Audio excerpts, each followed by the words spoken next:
നമസ്കാരം കുമാർജി. കേരളത്തിൻ്റെ തെരഞ്ഞെടുപ്പ് വിശകലനം നടത്തുമ്പോൾ നമുക്ക് കാണാൻ പറ്റുന്നൊരു പ്രധാനപ്പെട്ട സംഭവം കേരളത്തിലെ പ്രമുഖ മുന്നണികൾക്ക് ഭീകരവാദ ബന്ധം ഉണ്ട് എന്ന് തന്നെയാണ്. എന്താണ് ഇതിൽ നമുക്ക് പ്രതികരിക്കാനുള്ളത്? തീർച്ചയായും ഈ പച്ചയ്ക്ക് പറഞ്ഞാൽ അങ്ങനെ പറയാൻ കഴിയുകയുള്ളൂ. കാരണം ഇപ്പോൾ ഈ ഡീല് എന്ന രീതിയിലുള്ള വിവാദങ്ങളൊക്കെ കത്തിപ്പടരുമ്പോൾ അതിനിടയിലൂടെ നടന്ന ചില ഡീലുകൾ അല്ലെങ്കിൽ വർഷങ്ങളായി നടക്കുന്ന ചില ഡീലുകൾ അത് ഭീകരതയിലേക്കാണ് വിരൽ ചൂണ്ടുന്നത് എന്നതാണ് ഏറ്റവും പ്രധാനപ്പെട്ട കാര്യം. നമുക്കറിയാം, ജമാഅത്തെ ഇസ്ലാമിയുടെ കോൺഗ്രസുമായിട്ടുള്ള ബന്ധം, UDFുമായിട്ടുള്ള ബന്ധം, അതിന് ഏറ്റവും അധികം വിമർശിക്കുന്നവർ LDF ആണ്. LDFും BJPയും അവരെ വിമർശിക്കുന്നുണ്ട്. എന്തായാലും ജമാഅത്തെ ഇസ്ലാമിയുമായി എന്തുകൊണ്ട് UDF ഒരു തെരഞ്ഞെടുപ്പ് ധാരണയുണ്ടാക്കി എന്ന് പറഞ്ഞാൽ നമുക്കറിയാം, കേരളത്തിലെ ബഹുഭൂരിപക്ഷം മുസ്ലിം മേഖലകളിലും ജമാഅത്തെ ഇസ്ലാമി കഴിഞ്ഞ കുറേ വർഷങ്ങളായി ഉണ്ടാക്കിയിട്ടുള്ള ഒരു സ്വാധീനം, ആ സ്വാധീനം രാഷ്ട്രീയമായി പ്രയോജനപ്പെടുത്തുക എന്ന ഉദ്ദേശമാണ് UDFിനുള്ളത്. അതിൻ്റെ ഭാഗമായിട്ടാണ് ജമാഅത്തെ ഇസ്ലാമിയെ അവർ മറ്റ് പ്രശ്നങ്ങളൊന്നും നോക്കാതെ, അതായത് ജമാഅത്തെ ഇസ്ലാമി ഒരു ഇസ്ലാമിക രാഷ്ട്രത്തിന് വേണ്ടി വാദിക്കുന്ന സംഘടനയാണ്.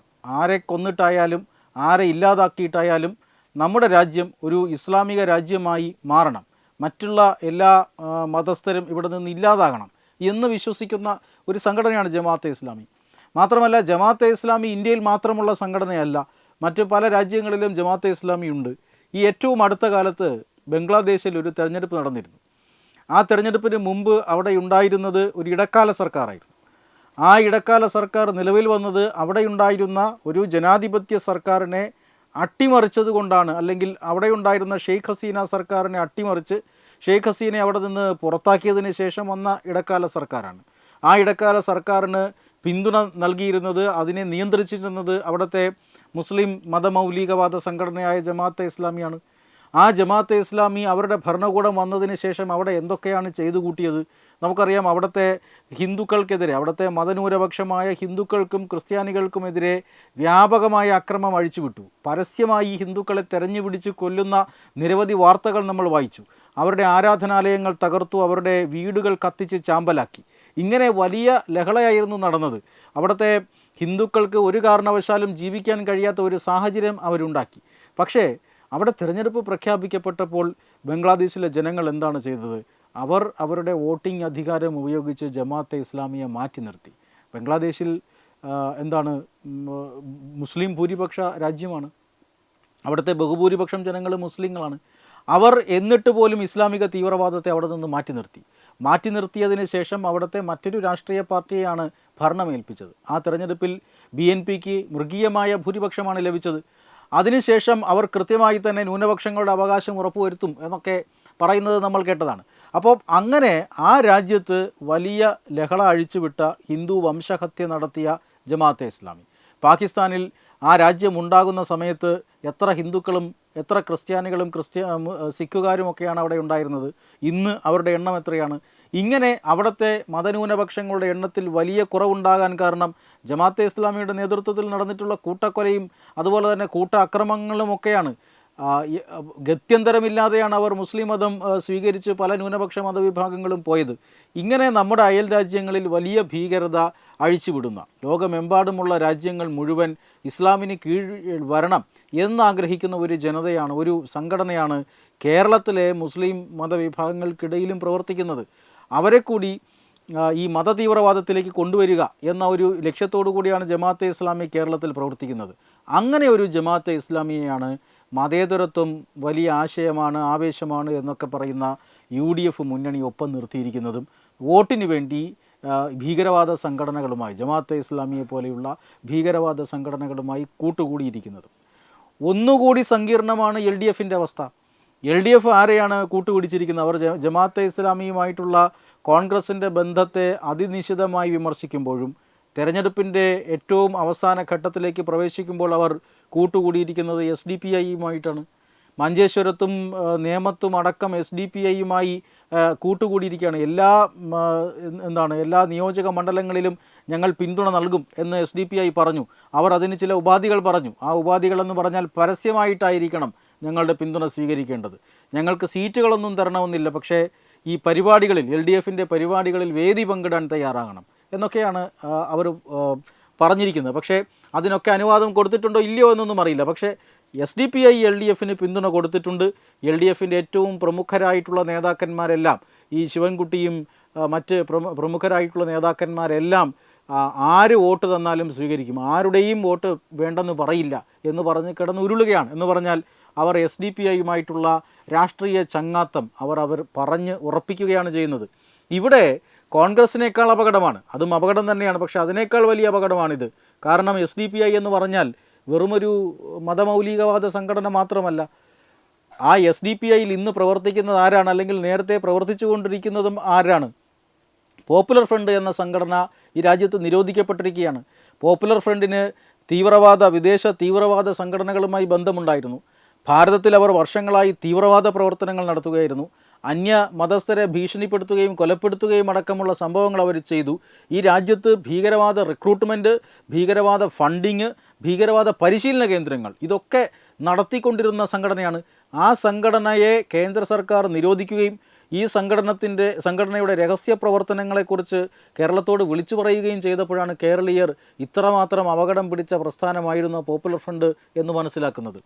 തീർച്ചയായും ഭാരതത്തിൻ്റെ വിഭജനം പോലും, അതായത് തെക്കൻ സംസ്ഥാനങ്ങളെ ഉത്തരേന്ത്യൻ സംസ്ഥാനങ്ങളിൽ വിഭജിക്കുവാൻ വേണ്ടിയിട്ടുള്ള ഒരു പ്രത്യേക പദ്ധതി പോലും അവർ നടപ്പിലാക്കുവാൻ വേണ്ടി പദ്ധതി ഇട്ടിരുന്നു എന്നുള്ളതാണ് NIA പട്യാല കോടതിയിൽ സമർപ്പിച്ച റിപ്പോർട്ടിലുള്ളത്. അതോടൊപ്പം തന്നെ അവരുടെ ഭീകരവാദികളെ നേരിട്ട് സിറിയയിൽ അയച്ച് പരിശീലനം നേടുവാൻ വേണ്ടിയിട്ടുള്ള സാധ്യതകൾ അവർ ഉപയോഗിച്ചിരുന്നു. ആയുധങ്ങൾ ഇറക്കുമതി ചെയ്യാനുള്ള സാധ്യതകൾ പോലും അവർ അതിനുവേണ്ടിയുള്ള ശ്രമങ്ങൾ പോലും നടത്തിയിട്ടുണ്ടായിരുന്ന ഒരു സംഘടനയാണ് PFI. ആ PFIയുടെ മറ്റൊരു മുഖമാണ് SDPI. ആ SDPI ഇപ്പോൾ സെക്കുലർ മതേതര സ്വഭാവമുള്ള രാഷ്ട്രീയ സംഘടനയാണ് എന്നാണ് പ്രധാനമായും കേരളത്തിലെ LDFിൻ്റെ പ്രധാന നേതാക്കന്മാരെല്ലാവരും പറയുന്നത്. അത് ശിവൻകുട്ടി ആയാലും AK ബാലനായാലും. AK ബാലൻ പറഞ്ഞ രസകരമായൊരു കാര്യമെന്ന് പറയുന്നത് ഈ PFI SDPയെ നന്നാക്കാൻ വേണ്ടിയിട്ടാണ് ഞങ്ങളോട് വോട്ട് ചെയ്തുകൊള്ളാൻ ഞങ്ങൾ അനുവാദം കൊടുത്തത് എന്നാണ്. ഇനി അവിടെ തൊട്ടപ്പുറത്ത് മഞ്ചേശ്വരത്ത് പോയാൽ AK മഷ്റഫ് പറഞ്ഞത് ഇതേ കാര്യമാണ്. സെക്കുലർ സംഘടനയാണ്, വർഗീയ സംഘടനയ്ക്കെതിരെ പ്രവർത്തിക്കുവാൻ വേണ്ടിയിട്ട് ഞങ്ങൾ ഉപയോഗിക്കുന്ന സെക്കുലർ മതേതര പ്രസ്ഥാനമാണ് SDP എന്നാണ് അവർ പറയുന്നത്. എല്ലാ സമയത്തും രാജ്യത്തിൽ ഭീകരവാദ നയം പിന്തുടരുന്ന ഒരു പ്രസ്ഥാനത്തിന് അനുകൂലമായിട്ട് ഇവരൊക്കെ നടത്തുന്ന ചില സ്റ്റേറ്റ്മെൻറ്റുകളാണിത്. ഇനി ഇങ്ങോട്ട് വന്ന് തോമസ് ഐസക്കിൻ്റെ ഒരു കാര്യം നോക്കിക്കഴിഞ്ഞാൽ തോമസ് ഐസക്കറും സമാനമായ രീതിയിൽ തന്നെയാണ് റിപ്ലൈ ചെയ്തിരിക്കുന്നത്. ഇനി ഗോവിന്ദ മാസ്റ്ററിൻ്റെ കാര്യമെടുത്താൽ ഗോവിന്ദ മാസ്റ്ററിന് ഇനി ഇതിലപ്പുറം പറയാനുമില്ല, ഇനി തല കുനിക്കാൻ ഇതിലപ്പുറം ഒന്നുമില്ല. മുട്ടിലെഴയുകയാണ് SDPയുടെ വോട്ടിന് വേണ്ടിയിട്ട്. അതായത് എങ്ങനെയും ഈ ഭീകരവാദികളെ ഉൾപ്പെടുത്തിക്കൊണ്ട് അധികാരത്തിൽ വരിക. അപ്പം വിചാരിക്കും ഒരു തെരഞ്ഞെടുപ്പ് കഴിഞ്ഞാൽ കുഴപ്പമില്ലല്ലോ എന്ന്. തെരഞ്ഞെടുപ്പ് കഴിഞ്ഞാലാണ് ഏറ്റവും അധികം ജനങ്ങളെ ഇത് ബാധിക്കാൻ പോകുന്നത്. കാരണം ഈ ഭീകരവാദികൾ വെറുതെ അവർക്കൊരു പിന്തുണ കൊടുക്കുമെന്ന് ആരെങ്കിലും ധരിക്കുന്നുണ്ടോ? ഇല്ല, ആരും ധരിക്കുമെന്ന് എനിക്ക് തോന്നുന്നില്ല. ഭീകരവാദികൾ ഇവർക്ക് പിന്തുണ കൊടുത്തിട്ടുണ്ടെങ്കിൽ വേങ്ങരയിലടക്കം, നേമത്തും വേങ്ങരയിലും മഞ്ചേശ്വരത്തും ഒക്കെ അടക്കം ഇവർ പിന്തുണ കൊടുത്തിട്ടുണ്ടെങ്കിൽ തീർച്ചയായിട്ടും അതിന് പിന്നിൽ വ്യക്തമായ അജണ്ടയുണ്ട്. അങ്ങോട്ട് ചെയ്തതിൻ്റെ പ്രത്യുപകാരമായിട്ട് ഇവർ നടത്തുന്ന ഭീകരവാദ പ്രവർത്തനങ്ങൾക്ക് പോലും കുടപിടിക്കേണ്ടി വരും ഈ നാളെ കേരളത്തിൽ അധികാരത്തിൽ വരുന്നവർ. അത് ഈ നാട്ടിലെ ഹിന്ദുവിൻ്റെയും ക്രിസ്ത്യാനിയുടെയും അടക്കമുള്ള ആൾക്കാരുടെ വലിയ പ്രശ്നത്തിന് കാരണമാകും. കാരണം നാളെ വന്നിട്ട് ഈ കേരളത്തിൽ ജീവിക്കണമെങ്കിൽ കലീമ ചൊല്ലണമെന്ന് ഈ കേരളത്തിലെ മനുഷ്യരോട് പറഞ്ഞാൽ, ഈ പഹൽഗാം മോഡൽ അത്തരത്തിലൊരു ചോദ്യം കേരളത്തിൻ്റെ പൊതുമണ്ഡലത്തിലേക്ക് ഉയർന്നാൽ, ലേക്കെ ലഗേ പാകിസ്ഥാൻ ലഗേ രഹേ ഹിന്ദുസ്ഥാൻ, 10 അണയ്ക്കൊരു കത്തി വാങ്ങി കുത്തി വാങ്ങും പാകിസ്ഥാൻ എന്ന അതേ മനോഭാവത്തോടു കൂടി കേരളത്തിൽ ജീവിക്കണമെങ്കിൽ കലീമ ചൊല്ലണമെന്ന് ഇവർ പറഞ്ഞ് നമ്മളോട് അടുത്തേക്ക് വന്നു കഴിഞ്ഞാൽ ഇവരെങ്ങനെയാണ് എതിർക്കാൻ കഴിയുക? 90കളിൽ കാശ്മീരി പണ്ഡിറ്റുകളുടെ എക്സോഡസ് പോലെ, കാശ്മീരി പണ്ഡിറ്റുകൾ അവിടുന്ന് പുറത്താക്കിയതുപോലെ നാളെ ഇവിടുത്തെ ഹിന്ദുവിനെയും ക്രിസ്ത്യാനിയും കേരളത്തിൽ നിന്ന് പുറത്താക്കണമെന്ന് അവർ പറഞ്ഞാൽ അതിനെ എതിർക്കുവാൻ വേണ്ടിയിട്ട് അപ്പോൾ ഭരണം നടത്തുന്ന UDFനോ LDFനോ സാധിക്കുമോ? ഇപ്പോൾ ഇവരുടെ പിന്തുണ വാങ്ങിച്ചു വെച്ചാൽ ഇത് കേവലം തെരഞ്ഞെടുപ്പിൽ നടത്തുന്ന അഡ്ജസ്റ്റ്മെൻറ്റുകളല്ല. ഈ പല തരത്തിലുള്ള ജാതീയ സംഘടനകളുടെ ഓഫീസുകളിൽ പോയി ചെന്ന് വോട്ട് ചോദിക്കുന്നത് പോലെ അല്ല SDPI പോലുള്ളൊരു ഭീകരവാദ പ്രസ്ഥാനത്തിൻ്റെ വോട്ട് ചോദിക്കുന്നത്. വളരെ വലിയ നെറ്റ്വർക്കാണ് ഇന്ത്യക്ക് പുറത്ത് അവർക്കുള്ളത്. ഇത് അറിഞ്ഞുകൂടാതെയല്ല, സ്വന്തം കീശ വീർപ്പിക്കുവാൻ വേണ്ടി നടത്തുന്ന ഈ നരനായാട്ടം തന്നെ പറയേണ്ടി വരും. കേരളത്തിലെ ജനങ്ങളെ ഒറ്റുകൊടുക്കുന്ന, കേരളത്തിലെ ജനങ്ങളുടെ ജീവനും സ്വത്തും സംരക്ഷിക്കുമെന്ന് പറഞ്ഞ് അധികാരത്തിൽ വരാൻ പോകുന്നവർ നടത്തുന്ന ഈ ശ്രമങ്ങളെ ഒരു കാരണവശാലും ജനത മറക്കാൻ പാടില്ല എന്നുള്ളതാണ്. അല്ലേ? അങ്ങനെയല്ലേ നമുക്ക് ചിന്തിക്കേണ്ടത്? ഈ SDPIയുടെ പിന്തുണ സ്വീകരിക്കുമ്പോൾ, ഒരു നാണവും മാനവും ഇല്ലാതെ സ്വീകരിക്കുമ്പോൾ ഇവർ ഓർക്കേണ്ട ഒരു കാര്യം, നിരോധിത സംഘടനയായ, രാജ്യത്ത് നിരോധിക്കപ്പെട്ടിട്ടുള്ള സംഘടനയായ പോപ്പുലർ ഫ്രണ്ടിൻ്റെ രാഷ്ട്രീയ വിഭാഗമാണ് SDPI. മാത്രമല്ല ഈ SDPI ഈ അടുത്ത കാലത്ത് പോപ്പുലർ ഫ്രണ്ടിൻ്റെ മുൻനിര നേതാക്കന്മാരും ഒക്കെ മാത്രമാണ് ഈ കുറ്റകൃത്യത്തിൻ്റെ പേരിലൊക്കെ അറസ്റ്റിലായിട്ടുള്ളത്. അവരുടെ രണ്ടാം നിര, മൂന്നാം നിര നേതാക്കന്മാരുണ്ട്. ഇവരെല്ലാം ഭീകരവാദ പ്രവർത്തനങ്ങൾ ഈ രാജ്യത്ത് ചെയ്യുന്നവരാണ്, അല്ലെങ്കിൽ ഭീകരവാദ ആശയങ്ങൾ പ്രചരിപ്പിക്കുന്നവരാണ്. ഈ ആശയങ്ങൾ പ്രചരിപ്പിക്കുന്ന ആളുകളെല്ലാം ഇപ്പോൾ ചേക്കേറിയിരിക്കുന്നത് SDPIയിലാണ്. അതോടൊപ്പം തന്നെ SDPI പോപ്പുലർ ഫ്രണ്ട് നിരോധിക്കപ്പെട്ട സാഹചര്യത്തിൽ ഭീകരവാദ പ്രവർത്തനത്തിന് പണമൊഴുക്കിയിട്ടുണ്ട് എന്ന് കേന്ദ്ര ഏജൻസികൾ അടുത്ത കാലത്ത് കണ്ടെത്തിയിട്ടുണ്ട്. തിരഞ്ഞെടുപ്പിന് ലഭിക്കുന്ന ഫണ്ട് ഭീകരവാദ പ്രവർത്തനങ്ങൾക്കായി SDPI വകമാറ്റുന്നുവെന്നും, അങ്ങനെ ഒരു സംശയത്തിൻ്റെ പേരിൽ അന്വേഷണത്തെ നേരിടുന്ന സംഘടന കൂടിയാണ്, രാഷ്ട്രീയ പാർട്ടി കൂടിയാണ് ഈ SDPI. അങ്ങനെയുള്ള SDPIയുമായി ഒരു രാഷ്ട്രീയ കൈകോർക്കൽ നടത്തുമ്പോൾ കാണിക്കേണ്ട ഒരു അവധാനത, അത് ഈ രണ്ട് മുന്നണികളുടെയും ഭാഗത്തു നിന്നും ഉണ്ടായിട്ടില്ല എന്നുള്ളതാണ് ഏറ്റവും പ്രധാനപ്പെട്ട കാര്യം. മാത്രമല്ല യാതൊരുവിധ ഈ മതേതര കേരളം എന്നൊക്കെ പറയുമ്പോഴും തീവ്രമത ആശയങ്ങളുള്ള സംഘടനകളുമായി തെരഞ്ഞെടുപ്പിൽ, ഇപ്പോൾ നേമത്ത് BJPയെ തോൽപ്പിക്കാൻ വേണ്ടിയിട്ട് മാത്രമാണ് ഇത്തരത്തിൽ SDPIയുമായി കൂട്ടുകൂടുന്നത്. കാരണം നേമത്ത് മന്ത്രി ശിവൻകുട്ടി വലിയ മത്സരം നേരിടുന്നുണ്ട്. അദ്ദേഹത്തിൻ്റെ പ്രചരണത്തിൽ, അദ്ദേഹത്തിൻ്റെ ശരീരഭാഷയിൽ നിന്നെല്ലാം നിയമം ഏതാണ്ട് കൈവിട്ടു പോയി എന്ന് വ്യക്തമാണ്. മാത്രമല്ല പൂട്ടിട്ട് നിയമത്തെ പൂട്ടിയിരിക്കുകയാണ് എന്ന് പറഞ്ഞ അദ്ദേഹത്തിൻ്റെ ആ വാക്കുകൾ, അത് ഏതാനും മണിക്കൂറുകൾക്ക് ശേഷം പാഴ്വാക്കായി മാറാൻ പോകുന്നു എന്നൊരു തോന്നൽ ഇടത് ക്യാമ്പിൽ തന്നെയുണ്ട്. അപ്പോൾ ആ ഒരു സാഹചര്യത്തിലാണ് ഇപ്പോൾ SDPIയുമായി കൂട്ടുകൂടിക്കൊണ്ട്, കഴിഞ്ഞ തവണയും ശിവൻകുട്ടിയുടെ വിജയത്തിൽ SDPIയുടെ വോട്ടുകൾ നിർണായകമാണ് എന്ന വസ്തുത കണ്ടുകൊണ്ട് ഇത്തരത്തിലൊരു ഏത് രാഷ്ട്രീയമായി വിശദീകരിക്കാൻ കഴിഞ്ഞില്ല എങ്കിൽ പോലും ആരുമായും കൂട്ടുകൂടാൻ തയ്യാറെന്ന രീതിയിലേക്ക് നമ്മുടെ രാഷ്ട്രീയ മുന്നണികൾ പോയിരിക്കുന്നത്, ഇത് തീർച്ചയായും അപകടകരമായ ഒരു സാഹചര്യം ഉണ്ടാക്കുമെന്ന കാര്യത്തിൽ തർക്കമൊന്നുമില്ല. കേരളത്തിൽ ജീവിക്കാൻ പറ്റാത്ത ഒരു സാഹചര്യം, ലവ് ജിഹാദ് പോലെ ഇന്നിപ്പോൾ ലാൻഡ് ജിഹാദും ബിസിനസ് ജിഹാദും ഒക്കെ ചർച്ച ചെയ്യപ്പെട്ടിരിക്കുന്നു. ഇങ്ങനെയൊക്കെയുള്ള അന്യമതസ്ഥരെ ഒറ്റപ്പെടുത്തിക്കൊണ്ടും അന്യമതസ്ഥരെ ആക്രമിച്ചുകൊണ്ടും ഇല്ലാതാക്കിക്കൊണ്ടുമൊക്കെയുള്ള ഒരു രാഷ്ട്രീയ പ്രവർത്തനം, ആ പ്രവർത്തനത്തിലേക്ക് നീങ്ങുന്ന സംഘടനകളെ ഒപ്പം നിർത്തുക വഴി ഭാവിയിൽ അവർ ഉന്നയിക്കുന്ന ഡിമാൻഡുകൾ ഉന്നയിക്കേണ്ടി വരും. നേരത്തെ സൂചിപ്പിച്ചതുപോലെ കേരളത്തിന് പുറത്ത് വലിയ നെറ്റ്വർക്കും വലിയ സാമ്പത്തിക സ്രോതസ്സുമുള്ള സംഘടനയാണ് പോപ്പുലർ ഫ്രണ്ട്. ആ പോപ്പുലർ ഫ്രണ്ടിന് കേരളത്തിലെ പ്രവർത്തനത്തിന് വേണ്ടി പണം എങ്ങനെ എത്തിക്കണം എന്നറിയാതെ കുഴങ്ങുമ്പോഴാണ് ഇത്തരത്തിൽ ഭരണകക്ഷി അടക്കമുള്ളവർ ഈ രീതിയിൽ അവരുമായി കൂട്ടുകൂടുന്നത്. അപ്പോൾ അവർക്ക് നാളെ എന്തൊക്കെ ഡിമാൻഡുകളാണ് ഉണ്ടാവുക എന്ന് നമുക്ക് എല്ലാവർക്കും ഊഹിക്കാൻ കഴിയുന്നതാണ്.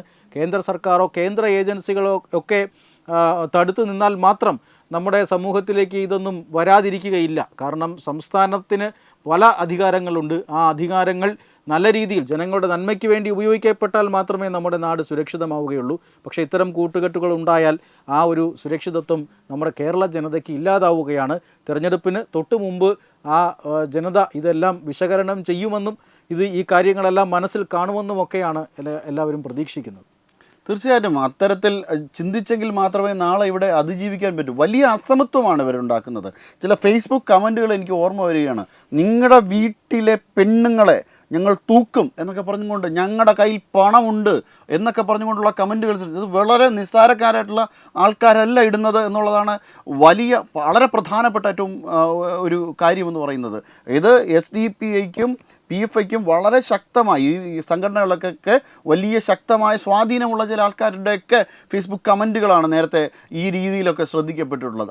അങ്ങനെ ഈ രീതിയിൽ ആസൂത്രിതമായി നമ്മുടെ നാടിനകത്ത് വലിയ ഭിന്നത ഉണ്ടാക്കുവാൻ ശ്രമിക്കുന്ന, ഈ നാടിനെ വിഭജിക്കുവാൻ ശ്രമിക്കുന്ന ഇത്തരത്തിലുള്ള ആൾക്കാരുടെ വോട്ട് വാങ്ങി അവരുടെ പിന്തുണയോടുകൂടി അധികാരത്തിൽ കയറിയതിനു ശേഷം കേരളത്തെ തീറെഴുതി കൊടുക്കുന്ന ഒരു സമീപനമായിട്ട് മാത്രമേ ഇതിനെ കണക്കാക്കുവാൻ കഴിയുള്ളൂ. അത് എല്ലാ ഇടങ്ങളിലും ഇത് ഇങ്ങനെ തന്നെയാണ്. ഇത് മഞ്ചേശ്വരത്ത് മാത്രമല്ല, മലപ്പുറത്ത് മാത്രമല്ല, ഇങ്ങനെ തിരുവനന്തപുരത്തും എല്ലാ ഇടങ്ങളിലും.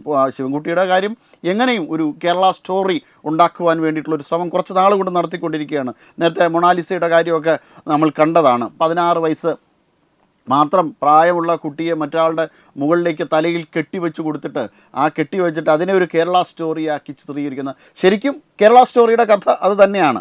നാളെ കേരള സ്റ്റോറിയുടെ 3-ാം ഭാഗം ഇത് വെച്ച് ഇറങ്ങി വന്നാൽ തീർച്ചയായിട്ടും അതിനകത്ത് സംശയിക്കേണ്ടതില്ല. ശിവൻകുട്ടിക്ക് അതൊരു വളരെ കൃത്യമായൊരു റോള് കേരള സ്റ്റോറി 3 എന്തായാലും കാണും എന്നുള്ള കാര്യം ഉറപ്പാണ്. ആ രീതിയിലാണ് ഇപ്പോൾ കേരളത്തിൽ കാര്യങ്ങൾ മുന്നോട്ട് പോകുന്നത്. കേരളത്തിലെ ഭരണം ഇവർക്ക് മുന്നിൽ അടിയറവ് പറയുന്നുകൊണ്ടാണ്, അല്ലെങ്കിൽ മുട്ടിലെഴിഞ്ഞുകൊണ്ടാണ് അവർ ഇപ്പോൾ മുന്നോട്ട് പോകുന്നത്. അതൊരിക്കലും അംഗീകരിക്കാൻ പറ്റില്ല. എന്തു ഭീതിജനകമായ ഒരു സാഹചര്യമാണ് ഒന്ന് ആലോചിച്ച് നോക്കണം. ഇത്തരത്തിൽ കേരളത്തിൻ്റെ ഭരണ തന്ത്രം തിരിക്കുന്ന ആൾക്കാർ, ഇവർക്ക് ആരും തന്നെ ഇൻ്റലിജൻസ് റിപ്പോർട്ടുകളൊന്നും കൊടുത്തിട്ടില്ലേ, അല്ലെങ്കിൽ കൊടുത്തത് മൊത്തം അവർ വിഴുങ്ങുകയാണോ ചെയ്തത്? മുൻ മുഖ്യമന്ത്രിമാരൊന്നും ഇങ്ങനെ ആയിരുന്നില്ല കേരളത്തിൽ. ഇൻ്റലിജൻസ് റിപ്പോർട്ടുകളുടെ അടിസ്ഥാനത്തിൽ നമ്മൾ ഓർക്കുന്നുണ്ടാവില്ലേ VS അച്യുതാനന്ദൻ പറഞ്ഞത് എന്തായിരുന്നു ഇവരുടെ അജണ്ടയെന്ന്? അടുത്ത 25 വർഷത്തിനിടയിൽ എന്താണ് ഇവരുടെ അജണ്ടയെന്ന് VS അച്യുതാനന്ദൻ അന്നേ തുറന്ന് പറഞ്ഞില്ലേ?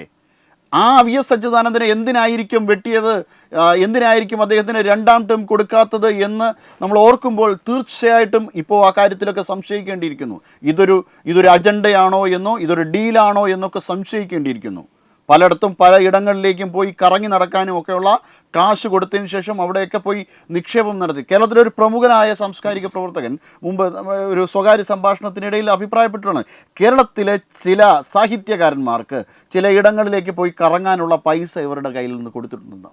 കേരളത്തിൽ വളരെ പ്രമുഖനായ ഒരു ചരിത്രകാരനാണ് സൂചിപ്പിച്ചത് ഇത്തരത്തിലുള്ളൊരു കാര്യം. അങ്ങനെ കേരളത്തിനകത്ത് വലിയ ഒരു നെറ്റ്വർക്ക്, പൊളിറ്റിക്കൽ ഇസ്ലാം എന്ന് പറയുമ്പോൾ പലരും വിചാരിക്കും ഒരു തെരഞ്ഞെടുപ്പിൽ മത്സരിക്കാതിരുന്നു കഴിഞ്ഞാൽ അവർ പിന്നോട്ട് പോകില്ലെന്ന്.